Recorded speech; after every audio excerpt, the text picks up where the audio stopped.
ጤና ይስጥልን እንደምናምሽታችኋል ውድ ተመልካቾቻችን የለተሰኙ ሰኔ 2 ቀን 2017 ከአባይ ቴሌቪዥን የሚተላለፍላችሁ አውደ ዜናችን ተጀምሯል። በምሽቱ የዜና ወጃችን በርካታ ዘገባዎችን ወደ እናንተ እናደርሳለን። የቢዝነስና የምጣኔ ሀብት ዘገባችንም ሰዓቱን ጠብቆ ወደ እናንተ ይደርሳል። ዜናውን እየመራው ራቢያ ከድር ከናንተ ጋር ቆይታ አደርጋለሁ። አብራችሁን ቆዩ። በመጀመሪያው ክፍለ ጊዜ የመረጃ ጥንቅር ሰዓታችን በሀገሪቷ ያሉትን አለመግባባቶችና ግጭቶችን በሰላማዊ መንገድ ለመፍታት ያለመ ሀገራዊ የሰላም ኮንፈረንስ በባህር ዳር ሊካሄድ መሆኑን በሶማሌ ክልል የነበረው የመገንጠል ስሜት በአሁኑ ወቅት እየጠፋ መምጣቱን የክልሉ ፕሬዝዳንት ሙስጠፌ መሐመድ መናገራቸውን እንዲሁም የዲሞክራሲያዊ ስምሪት ትግራይ ፓርቲ በትግራይ ክልል በሁሉም ዞኖች አደረጃጀት መፍጠሩን ማስታወቁን የተመለከቱ መረጃዎችን ይዘናል። አብራችሁ ቆዩ። በሀገሪቷ ያሉትን አለመግባባቶችና ግጭቶች በሰላማዊ መንገድ ለመፍታት ያለመ ሀገራዊ የሰላም ኮንፈረንስ በባህር ዳር ሊካሄድ መሆኑ ተገለጸ። የኢትዮጵያ የሃይማኖት ተቋማት ጉባኤ ሶስተኛውን አገር አቀፍ የሰላም ኮንፈረንስ አስመልክቶ በዛሬው ዕለት ጋዜጣዊ መግለጫ ሰጥቷል። ሶስተኛው አገር አቀፍ የሰላም ኮንፈረንስ ከአማራ ክልል የሃይማኖት ተቋማት ጉባኤ ጋር በመተባበር በአማራ ክልል ባህር ዳር ከተማ ሰኔ 4 እና 5 2017 ለሁለት ተከታታይ ቀናት እንደሚካሄድ የኢትዮጵያ የሃይማኖት ተቋማት ጉባኤ ጠቅላይ ኃላፊ ሊቀ ትጉሃን ቀሲስ ታጋይ ታደለ ገልጸዋል። የሶስተኛው አገር አቀፍ የሰላምና የአብሮነት ጉባኤ ሃይማኖቶች ለሰላም ለመከባበርና ለአብሮነት ያላቸው ሚና በሚል ሐሳብ ላይ በማተኮር እንደሚካሄድም ተገልጿል። መድረኩ በዋናነት በሀገራችን አንዳንድ አካባቢዎች እየታዩ ያሉትን አለመግባባቶችና ግጭቶች በሰላማዊ መንገድ በውይይት የመፍታት ችሎታን በማዳበር የሀገር ሽማግሌዎችና የሃይማኖት ተቋማት ህብረተሰቡን ይበልጥ በማቀራረብ የየአካባቢውን ሰላምና አብሮነት ይጠብቁ ዘንድ ኃላፊነታቸውን እንዲወጡ ማበረታታት መሆኑን ቀሲስ ታጋይ ታደለ በሰጡት መግለጫ ላይ አስታውቀዋል። በተያያዘም በዚህ አገር አቀፍ የሰላም ጉባኤ ላይ የፓናል ውይይትና አገር አቀፍ ህዝባዊ የሰላም ጉባኤ እንደሚካሄድም አብራርተዋል። በዚህ ጉባኤ ላይ ከፍተኛ የሃይማኖት መሪዎች፣ የፌዴራልና የክልል መንግስት ከፍተኛ የሥራ ኃላፊዎች፣ የሁሉም የክልል የሃይማኖት ተቋማት ጉባኤ መሪዎች፣ የሀገር ሽማግሌዎች፣ ወጣቶች፣ ሴቶች፣ የከፍተኛ ትምህርት ተቋማት መሪዎች፣ ተመራማሪዎችና ተማሪዎች፣ የአጋር ድርጅቶች መሪዎች፣ የአማራ ክልል ሁሉም ዞኖች ተወካዮች እንዲሁም የባህር ዳር ከተማና በከተማው ዙሪያ የሚገኙ ነዋሪዎች በስፋት እንደሚሳተፉም ተገልጿል። ጉባኤው የተሳካ ይሆን ዘንድ መንግስት፣ የሃይማኖት ተቋማት መሪዎች፣ የሚዲያ አካላት እንዲሁም የህብረተሰብ ክፍሎች የሚጠበቅባቸውን ሁሉ እንዲያደርጉም ጥሪ ቀርቧል። ዲሞክራሲያዊ ስምሪት ትግራይ ፓርቲ በትግራይ ክልል በሁሉም ዞኖች አደረጃጀት መፍጠሩን አስታወቀ። ዲሞክራሲያዊ ስምሪት ትግራይ ስምረት ፓርቲ ትናንት ባካሄደው ስብሰባ አቶ ጌታቸው ረዳን ጨምሮ የቀድሞ የትግራይ ጊዜያዊ አስተዳደር ምክትል ፕሬዝዳንት ሌተናል ጀነራል ጻድቃን ገብረትንሳኤ እንዲሁም የፓርቲው የውጭ ግንኙነቶች አስተባባሪ ፕሮፌሰር ክንደያ ገብረ ህይወትም ተገኝተዋል። በመድረኩ በአጀንዳነት ከቀረቡ ጉዳዮች መካከል የፓርቲውን ህጋዊነት ሂደት የተመለከቱ ጉዳዮች እንደሚገኙበትም ተጠቅሷል። በተጨማሪም በስብሰባው ክልላዊና ሀገራዊ አሁናዊ ሁኔታ፣ የፓርቲው የምስረታ ሂደት፣ የፓርቲው ረቂቅ ፕሮግራምና መተዳደሪያ ደንብ እንዲሁም ማኒፌስቶ ላይ ውይይት የተደረገ ሲሆን በፓርቲው አመራሮች መካከል በተነሱ ሁሉም አጀንዳዎች ላይ መግባባት እንደተደረሰም ፓርቲው ባወጣው መግለጫ ይፋ አድርጓል። ፓርቲው በውይይቱ የቀጣይ ትግል የትኩረት አቅጣጫዎችን ያስቀመጠ ሲሆን በአጭር ጊዜ መሰረታዊ ለውጥ ለማምጣት ከሁሉም ለውጥ ፈላጊ ኃይሎች ጋር በጋራ እንደሚሰራም አስታውቋል። ጉባኤውን አስመልክቶ ለአዲስ ስታንዳርድ አስተያየታቸውን የሰጡት የፓርቲው የውጭ ግንኙነትና አስተባባሪ ፕሮፌሰር ክንደያ በትግራይ ክልል በሁሉም ዞኖች አደረጃጀት መፈጠሩንም ተናግረዋል። አክለውም እስከ ምስረታ ጉባኤ ድረስ በትግራይ በሁሉም ዞኖችና ወረዳዎች የሚከናወኑ ዋና ዋና ተግባራት መለየታቸውን ጠቅሰው በቀጣይ ሰፋፊ የሆኑ መድረኮችንና ዋና ውይይት እንደሚካሄድም ተገልጿል። በተካሄደው ስብሰባ ላይ ከፓርቲው መስራች አባላት በተጨማሪ የቀድሞ የክልሉ አስተዳደር አመራሮች በፕሬዝዳንት ሌተናል ጀነራል ታደሰ ወረደ የሚመራው ጊዜያዊ አስተዳደር የካቢኔ አባላት መሳተፋቸውም ታውቋል። በስብሰባው የተሳተፉ የካቢኔ አባላት መካከል የክልሉ የሲቪል ሰርቪስ ኮሚሽን ኃላፊ ወይዘሮ ሰብለ ካህሳይና የኢንዱስትሪ ቢሮ ኃላፊ ወይዘሮ አልማዝ ገብረ ጻዲቅም ተገኝተዋል። ፓርቲው ቀደም ብሎ ባወጣው መረጃ የሚከተለው ርዕዮተ ዓለም ህወሓትም ሆነ ኢህአዴግ ባለማህበረሰብ ዘንድ ይቀርብባቸው የነበረ ችግርን ከመሰረቱ የሚያርም መሆኑን ማስታወቅ የሚታወስ ሲሆን በቅርቡም በትግራይ ክልል ጠቅላላ ጉባኤ እንደሚያደርግም ይጠበቃል። በሶማሌ ክልል የነበረው የመገንጠል ስሜት በአሁኑ ወቅት እየጠፋ መምጣቱን የክልሉ ፕሬዝዳንት ሙስጠፌ መሐመድ ተናገሩ። የሶማሌ ክልል ርዕሰ መስተዳድር አቶ ሙስጠፌ መሐመድ በኬንያ ተገኝተው የሶማሌ ማህበረሰብ ተወካዮች ጋር ውይይት አድርገዋል።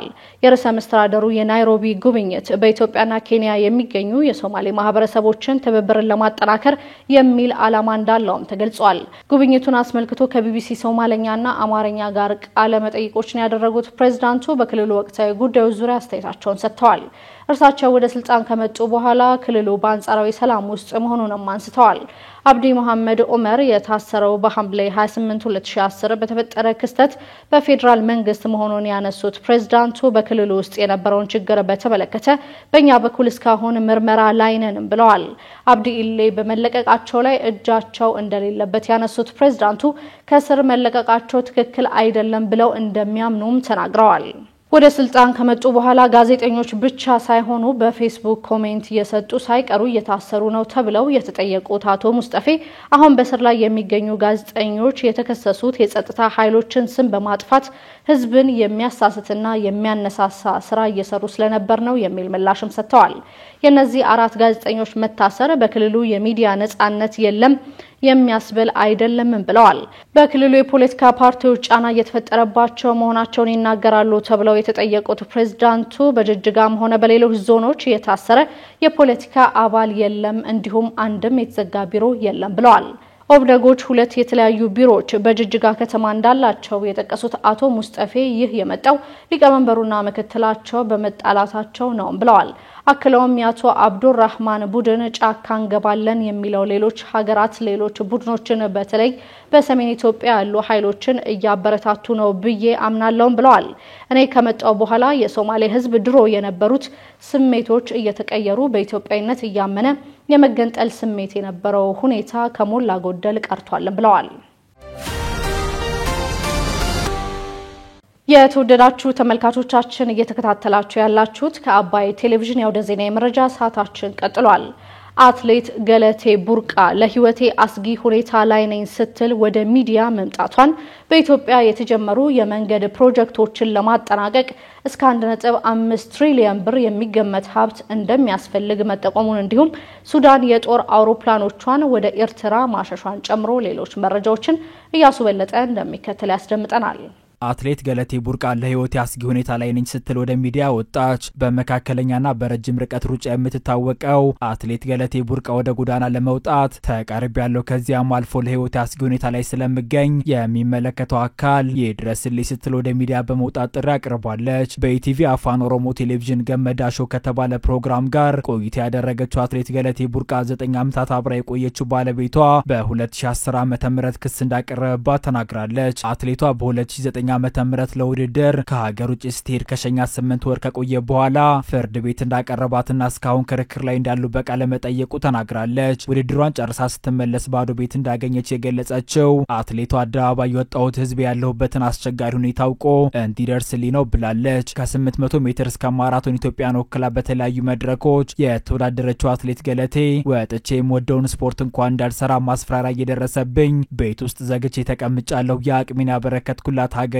ህዝቤ ያለሁበትን ሁኔታ ይወቅልኝ ብላለች። የጠፋው ባለቤቷን ፍለጋ ጀምራ ለፖሊስ ታስታወቅ ደውሎ ለምን ስሜን ታጠፊያለሽ አርፈሽ የማትቀመጭ ከሆነ እገልሻለሁ እንዳላትም ተናግራለች። ፍርድ ቤት ስትቀርብም ባለቤቷ ጋብቻቸው እንዲፈርስ እንደጠየቀ እሷ ደግሞ የተጋቡት በእምነት ተቋም እንደሆነና በእምነት ደግሞ ጋብቻ እንዲፈርስ እንደማይፈቅድ ጠቅሳ አላፈርስም እንዳለች ነገር ግን በጫና ምክንያት ጋብቻው እንደፈረሰ ገልጻለች። ከዚህ ቀደም የወሰደውን ውክልና ተጠቅሞ ያለው ንብረቴን ሸጦ ስለነበር ጋብቻው ከፈረሰ በኋላ ንብረቴን ለማሳገድ ብንቀሳቀስም ከአንድ ቤት በስተቀር ሁሉም ስማቸው ዞሮ ነበር ያገኘሁት የምትለው አትሌቷ በተለያዩ አካባቢዎች የሚገኙ 10 ቤቶች፣ 4 መኪናና ሌሎች በርካታ ንብረቶች ተሸጠውባት ባዶ እጇን መቅረቷን ተናግራለች። ይህን ጉዳይ የሚያውቅ የመንግስት አካል እንደሌለ የጠቀሰችው አትሌት ገለቴ እስካሁን መፍትሄ ካለማግኘቴም በላይ ወደ ጎዳና ለመውጣት ከዚያም አልፎ ለህይወት አስጊ ሁኔታ ላይ ስለምገኝ የሚመለከተው አካል ይድረስልኝ ብላለች።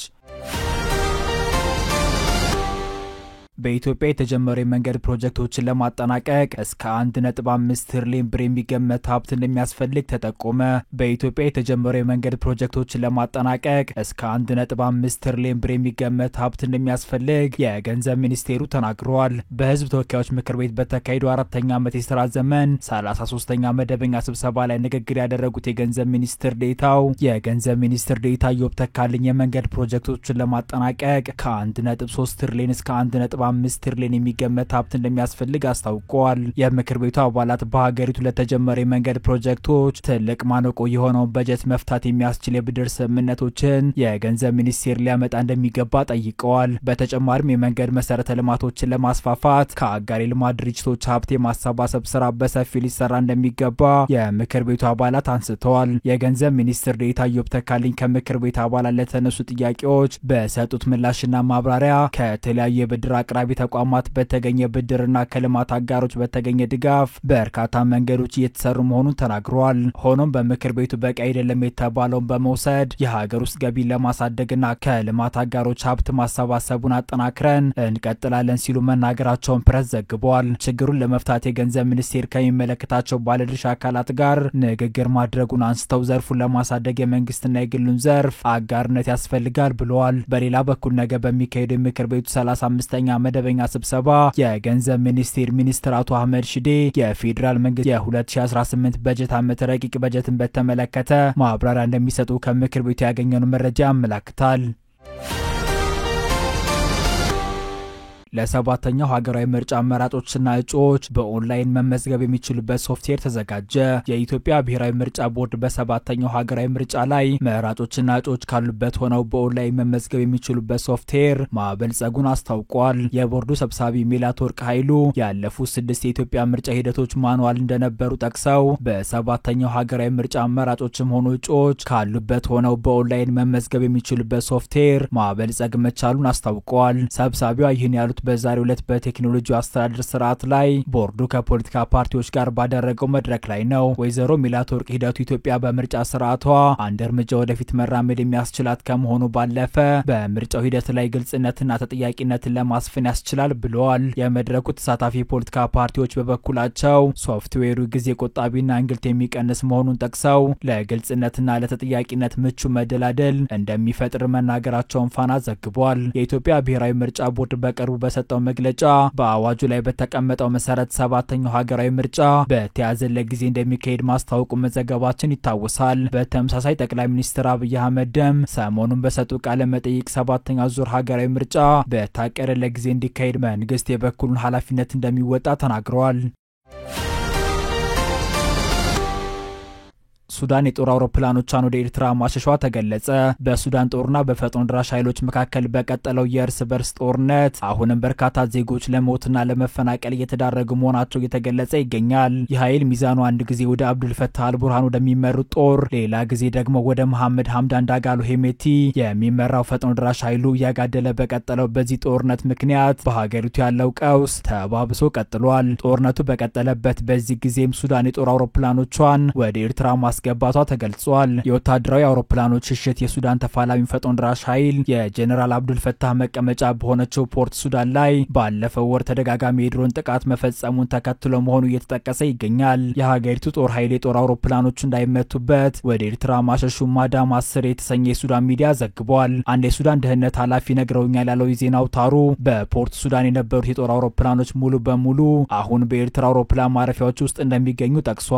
ፈጥኖ ደራሽ ኃይሉ እያደረገ የነበረውን የድሮን ጥቃት ያስፈራው አውሮፕላኖችን ወደ አስመራ ከወሰደ በኋላ በአሁኑ ወቅት በዚያው ጥገና እየተደረገላቸው መሆኑን ዘገባው ጨምሮ ገልጿል። የፈጥኖ ድራሽ ኃይል ዋና አዛዥ ዳጋሎ ባሳለፍነው ሳምንት በሰጡት መግለጫ የአልቡርሃን ጦር ከኤርትራ ድጋፍ እንደሚያገኝ መግለጻቸው የሚታወስ ሲሆን በዚሁ ንግግራቸውም ኤርትራና ግብጽን አስጠንቅቀው ነበር። ሄሜቲ አክለውም ግብጽ የሱዳን ጦር ትደግፋለች ያሉ ሲሆን ጦራቸውን የሚያጠቃ 8 አውሮፕላኖችን አሰማርታለች የሚል ክስ አቅርበው ነበር። ከአባይ ቴሌቪዥን የምሽት ዘገባዎቻችን እንደቀጠሉ ናቸው። ውድ ተመልካቾቻችን አሁን ደግሞ የቢዝነስና ምጣኔ ሀብት ጉዳዮች የሚቀርቡበት ሰዓት ላይ ደርሰናል። መረጃዎቹን ሰላማዊት ጌታሰው ይዛለች። ተከታትለን እንመለስ። በድጋሚ አብራችሁን ቆዩ።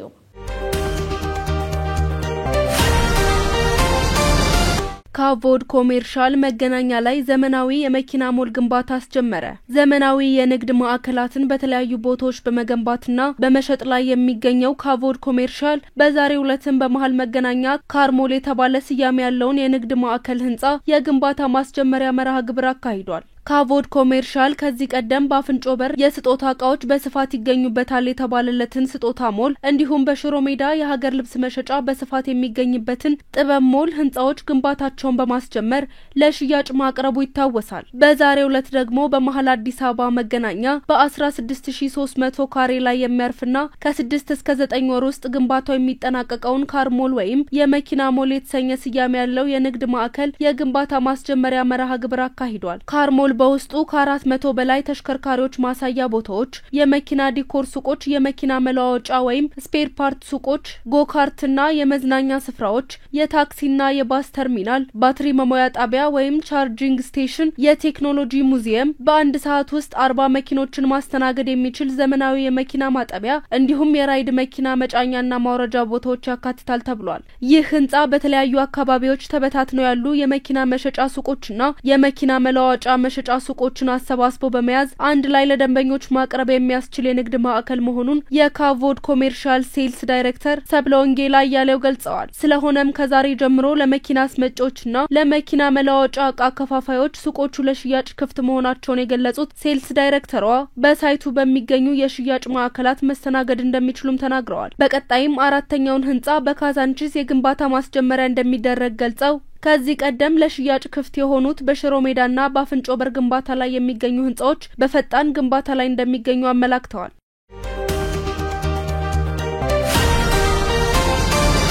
ብራይት የገንዘብ ቁጠባና ብድር ህብረት ስራ ማህበር አንደኛ ዓመት የምስረታ በዓሉን አከበረ። ብራይት ኃላፊነቱ የተወሰነ የገንዘብ ቁጠባና ብድር መሰረታዊ ህብረት ስራ ማህበር መስራች አባላት፣ የቦርድ አመራሮች፣ አባላትና የመንግስት ኃላፊዎች በተገኙበት አንደኛ ዓመት የምስረታ በዓሉን አክብሯል። በክብረ በዓሉ ላይ ህብረት ስራ ማህበሩ ለበርካታ አባላቱ ኢኮኖሚያዊ ድጋፍ ማድረጉን አስታውቋል። ከተመሰረተ አንድ ዓመት ያስቆጠረው ብራይት የገንዘብ ቁጠባና ብድር መሰረታዊ ህብረት ስራ ማህበሩ የአባላቱን ኢኮኖሚያዊና ማህበራዊ ችግሮች ለመፍታት በርካታ ስራዎች መሰራታቸውን አስታውቋል። በ148 አባላት በጥቂት የፋይናንስ አቅም መጋቢት 5 ቀን 2016 ዓ.ም የተመሰረተው ማህበሩ አሁን ላይ ከ1300 በላይ አባላት ማፍራት መቻሉንም የብራይት ቦርድ ሰብሳቢ አቶ ጌታቸው ዘውዱ ገልጸዋል። ቁጠባን መሰረት አድርገው ለመለወጥ ተስፋን የሰነቁ አባላት እንዳሉት የተናገሩት ሰብሳቢው የአባላቱን ቁጥርና የሚሰበሰበውን ቁጠባ በማሳደግ የብድር አቅርቦቱን እያሰፋ መሆኑንም ጠቅሰዋል። ከ90 ሚሊዮን ብር በላይ ለመኪናና ቤት እንዲሁም ለንግድ ማስፋፊያ እንዳሰራጨ የህብረት ስራ ማህበሩ የማርኬቲንግና ቢዝነስ ዴቨሎፕመንት ማናጀር አቶ ተስፋ ጥበብ ተናግረዋል። እንግዲህ ብራይት እንደተከታተልከው አንድ አመቱን እያከበረ ነው የሚገኘው። በዚህ አንድ አመት ውስጥ 1300 በላይ አባላትን አፍርቷል። ከ90 ሚሊዮን በላይ ብድር አሰራጭቷል። 35 መኪኖችን በመግዛት ወጣቶች በራይድና በተለያየ ገቢ ማስገኛ እንዲሰማሩ አድርጓል። 7 የሚሆኑ አባላትን ደግሞ ለቤት መግዣ አበድሯል። 19 የሚሆኑ አባላቶቻችን ደግሞ ንግዳቸው እንዲስፋፋ በንግዱ ማስፋፋት ስራ እንዲሰሩ አድርገናል። ብራይት የቁጠባ ብድር ስልጠናና ማማከር አገልግሎቶችን እየሰጠ እንደሚገኝ የገለጹት አቶ ተስፋ ጥበብ ወለድ አልባ ብድርን ጨምሮ 22 የብድር አይነቶችን ለአባላቶቹ እያቀረበ መሆኑንም አስታውቀዋል። አክለውም ብራይት የሚሰጣቸው ብድሮች የተበዳሪ ፍላጎት ጋር የሚጣጣሙና በምክር የታገዙ መሆናቸውንም አንስተዋል። መሰረታዊ ነገር እንግዲህ አሁን አዲስ አበባ ላይ ያለውን ዲማንድ ታውቀዋል። አብዛኛው የመኪናና የቤት ብድር ፈላጊ ነው ያለው። ለትምህርት እናደርጋለን። ለምሳሌ ስኮላርሺፕ የሚያገኙ ተበዳሪዎች ወደ ውጭ ሀገር የሚሄዱ ከሆነ የሚቸገሩ ከሆነ ኮላተራል እያስያዙ ትምህርታቸውን የሚማሩበት ብድር እናበድራቸዋለን። ለጤና አስቸኳይ ብድር እንሰጣለን። ለማህበራዊ አገልግሎት፣ ለሰርግ፣ ለጎጆ መውጫ የምንላቸው በርካታ የብድር አይነቶች አሉ። ጎጆ መውጫ ለምሳሌ ሰዎች ካገቡ በኋላ በብራይ ተበድረው ጎጆ መውጫ እቃ የሚያሟሉበትን ብድር አክሰሳለን። ግን አብዛኛው ተበዳሪያችን መኪና ላይና ቤት ላይ ስለሆነ ነው እንጂ 22 ፕሮዳክቶች አሉ። እነዚህ ብድር እየሰጠን እንገኛለን ማለት ነው። እንግዲህ ብራይት ላይ ስትቆጥብ ሁሉም ተመሳሳይ ነው። አስቸኳይ ብድር የምንላቸው ካልሆኑ በስተቀር በህብረት ስራ ማህበር ማደራጃም የተደነገገው አንድ አባል 3 ወር መቆጠብ አለበት። 3 ወር ከቆጠበ በኋላ የሚፈልገውን 25% ደግሞ መቆጠብ አለበት። ለምሳሌ 1 ሚሊዮን የሚገዛ ከሆነ የዛን 25% 250 ሺህ ብር መቆጠብ አለበት። 3 ወር ሲሞላው የብድር ጥያቄ ይጠይቃል። ወረፋ ከሌለ በ3 ወሩ ይሰጣል። ወረፋ ካለ ደግሞ ወረፋውን ጠብቆ ብድር እንዲያገኝ እናደርጋለን ማለት ነው። የፋይናንስ አገልግሎቶችን ለማስፋት የአባላትን ተሳትፎ ለማጠናከርና ኢኮኖሚያዊና ማህበራዊ ተጽዕኖን ለማሳደግ በቀጣይ እንደሚሰራ ማህበሩ አስታውቋል።